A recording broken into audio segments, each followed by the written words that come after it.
Hello my friend, আজকে ছিল আমাদের বাড়িতে সন্ন্যাসীরা ফল কুড়াতে আসবে, তাই আমি রেডি হচ্ছিলাম। তখন প্রায় সন্ধ্যে 7:30 বেজে গেছে, তাই আমি ভিডিওটি করতে পারিনি। তাই বলি যে চলে এসেছিলাম ঠাকুর বাকুড়ে, এই যে ঠাকুর বাকুড়ে দাঁড়িয়ে আছি। তারপর চলে এলো বাউন, 10টা 10:30 বেজে গেছে।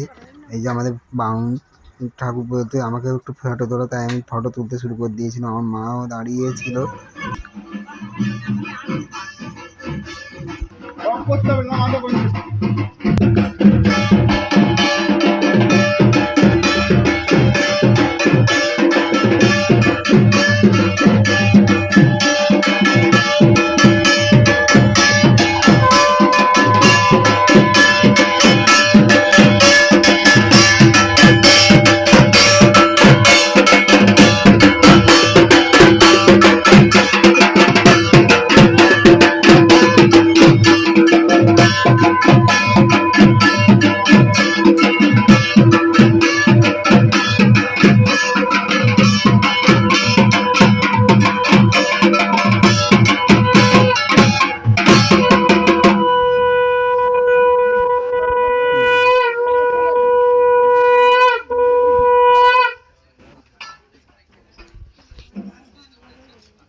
সন্ন্যাসীরা হাত পা ধুয়ে এবার চা খাওয়া স্টার্ট করে দিয়েছে। বামুন ঠাকুর মন্দিরে পুজো করতে বসে গেছে, তাই আমি পুজো জোগাড় করছিলাম বলে তাই ভিডিওটা করতে নাই, তাই চা খাওয়ার ভিডিওটা করলাম।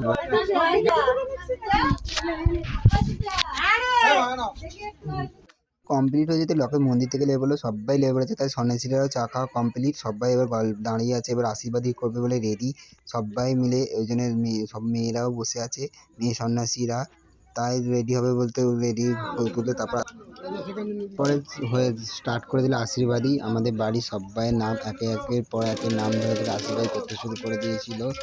তো এই যে আশীর্বাদই করছে, পর মানে পর ধাপ করতেই থাকলো, করেই যাচ্ছে দাদারা। পুরো বড় থেকে ছোট অবধি শুরু করে সবাইকে নিয়ে আশীর্বাদের একের পর এক নাম বলে যাচ্ছিল, দিয়ে আর আশীর্বাদই করছিল। পেলে তখন অনেক টান ধরে তার সাথে ঢাকে তাল দিচ্ছিল। এই যে আশীর্বাদী হয়েই যাচ্ছে। তখন ঠাকুর এবার বলছে অনেক হয়েছে, এবার এবার মন্দিরে ফিরে যাবে। তখন প্রায় 11টা বেজে গেছিল।